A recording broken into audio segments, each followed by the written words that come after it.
సినిమాలో నేను కూడా ఒక చిన్న భాగం అయినందుకు ముఖ్యంగా ఫస్ట్ నేను వెంకీ అట్లూరి అన్నకు థ్యాంక్ యూ చెప్పుకోవాలి సీరియస్గా. ఎందుకంటే ఆయన ట్రావెలింగ్లో ఫస్ట్ సినిమా నుంచి నేను ఉన్నాను.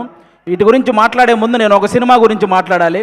ఒక్క నెగిటివ్ రివ్యూ కూడా లేకుండా రివ్యూవర్స్ అందరి చేత హ్యాట్స్ ఆఫ్ అనిపించుకొని, ఆడియన్స్ అందరి చేత క్లాప్స్ కొట్టించుకొని, ప్రొడ్యూసర్ల చేత షబాష్ అనిపించుకొని, నెట్ఫ్లిక్స్ అనే ఒక పెద్ద ఓటీటీ సంస్థలో అంటే కొన్ని నెలల పాటు ట్రెండింగ్లో ఉంది.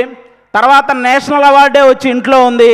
ఆ సినిమా పేరు లక్కీ భాస్కర్. అది తీసిన డైరెక్టర్ మన వెంకీ అట్లూరి గారు. మామూలు విషయం కాదు. అప్పట్లో మాయాబజార్ అని, శంకరాభరణం అని, రుద్రవేణ్ అని ఇలాంటి క్లాసిక్స్ గురించి మనందరం మాట్లాడుకుంటాం. ఈ జనరేషన్కి లక్కీ భాస్కర్ కూడా ఒక క్లాసిక్ మూవీ అనమాట. అలాంటి మూవీ తీసిన వెంకీ అట్లూరికి నిజంగా థ్యాంక్ యూ సో మచ్. నాకు మా గురువు గారి డైలాగ్ ఒకటి బాగా గుర్తొస్తుంది. త్రివిక్రమ్ గారి డైలాగ్ ఒకటి అరవింద సమేతలో, ప్రతి 30 సంవత్సరాలకి బ్రతుకు తాలూకు ఆలోచన మారుతూ ఉంటుంది. సినిమా వాళ్ళు దాన్ని ట్రెండింగ్ అంటారు, అలాగే వ్యాపారస్తులు ఫ్యాషన్ అంటారు, రాజకీయ నాయకులు తరం అంటారు, నార్మల్ జనాలు జనరేషన్ అంటారు. ప్రతి జనరేషన్లో ఒక గొప్ప థాట్ను ముందుకు తీసుకెళ్లే వాళ్ళని టార్చ్ బేరర్ అంటారు. ఈ జనరేషన్లో వెంకీ అట్లూరి అన్న కూడా నిజంగా టార్చ్ బేరర్ లాంటి వాళ్ళు. ఎందుకంటే చాలా గొప్ప గొప్ప థాట్స్. అంటే చదువు చెప్పిన గురువును గౌరవించుకోవాలి, అలాగే ఎంత బాగా చదివితే అంత రెస్పెక్ట్ మనకు వస్తుందనే ఒక గొప్ప థాట్ని ఈ జనరేషన్కి సార్ సినిమా ద్వారా ముందుకు తీసుకెళ్ళాడు. అలాగే వేగంగా, ఎక్కువ వేగంతో నడిపే బండి అయినా, వేగంగా వచ్చే రూపాయి అయినా ఏదో ఒక రోజు మనల్ని కింద పడేస్తుంది అని అత్యాశకు పోకుండా ఉన్న దాంట్లోనే ఎంత సంతోషంగా ఉండొచ్చు అనే గొప్ప కాన్సెప్ట్ని, ఆ థాట్ని మళ్ళీ లక్కీ భాస్కర్ సినిమా ద్వారా ముందుకు తీసుకెళ్ళాడు.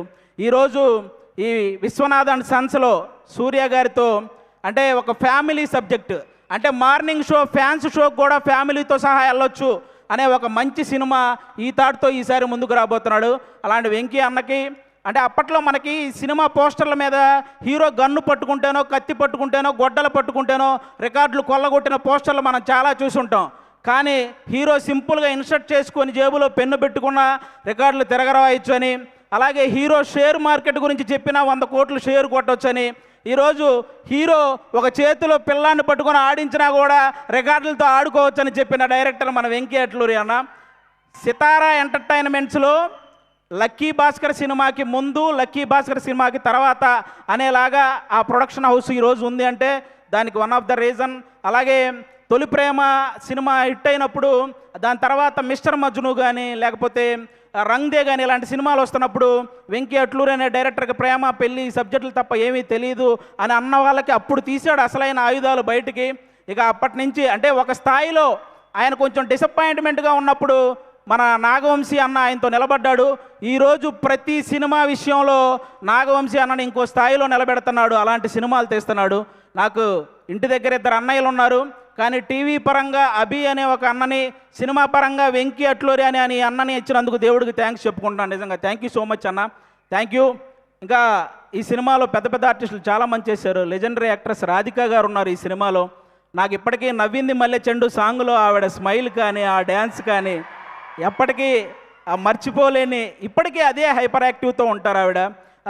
కాబట్టి ఆవిడకి థ్యాంక్ యూ సో మచ్ అండి. అలాగే ఒకప్పుడు 2 వ్యక్తులు ఇళ్ళ దగ్గర కార్లు అదే పనిగా ఆగుండేవి. అది ఒకటి రామారావు గారి ఇంటి దగ్గర, అలాగే ఒక జనరేషన్లో కోదండరామిరెడ్డి గారి ఇంటి దగ్గర కార్లు అలాగే ఆగేవి. ఎందుకంటే ఆయనేమో చూడడం కోసం, ఈయన డేట్ల కోసం. అంత సక్సెస్ఫుల్ డైరెక్టర్ కోదండరామిరెడ్డి గారి పెద్ద అబ్బాయి కూడా ఇక్కడ ఉన్నారు, సునీల్ గారు. ఈ సినిమాలో వన్ ఆఫ్ ద రోల్ చేశారు. ఆయన కూడా చాలా సపోర్ట్ చేశారు ఈ సినిమాలో. ఆయనతో పాటు నేను యాక్ట్ చేస్తున్నప్పుడు ఆయనకు కూడా థ్యాంక్ యూ సో మచ్. ఇక మమితా బిజ్జు గారి గురించి చెప్పక్కర్లేదు. తమిళనాడు సీఎం గారితో యాక్ట్ చేశారు, ఆవిడతో కలిసి నేను యాక్ట్ చేశాను. ఇంకా అంతకుమించి ఇంకా మనందరం ఈరోజు ఇంతమంది ఇక్కడికి వచ్చారంటే దానికి మెయిన్ రీజన్ సూర్య గారు. సార్, గజనీ సినిమాలో మీరు మర్చిపోతారు, కానీ ఆ సినిమా చూసినప్పటి నుంచి మిమ్మల్ని మేము మర్చిపోలేదు సార్. అంటే తెలుగు సినిమా అభిమానులు తనకిష్టమైన ఒక తెలుగు హీరోని చూసినప్పుడు ఒక చిన్న ఎమోషన్కి గురవ్వటం అది కామన్. కానీ చాలామంది తెలుగు సినిమా అభిమానులు సూర్య గారిని చూసినప్పుడు కూడా అంతే ఎమోషన్కి గురవుతారు. ఎందుకంటే తెలుగు సినిమా మీద ఆయన వేసిన ఇంపాక్ట్ అలాంటిదన్నమాట.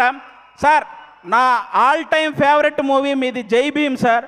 జై భీమ్ సినిమాలో మీరు జై భీమ్ సినిమాలో పేపర్ చదువుతూ కాలు మీద కాలేసుకొని కూర్చొని పేపర్ చదువుతుంటే పక్కన ఒక చిన్న పాప కూడా ఆ పేపర్ తీసుకుంటే మీరు జస్ట్ అలా హెడ్ నాడ్ చేసి ఆ పాపను కూడా కాలు మీద కాలేసుకొని కూర్చోమంటారు.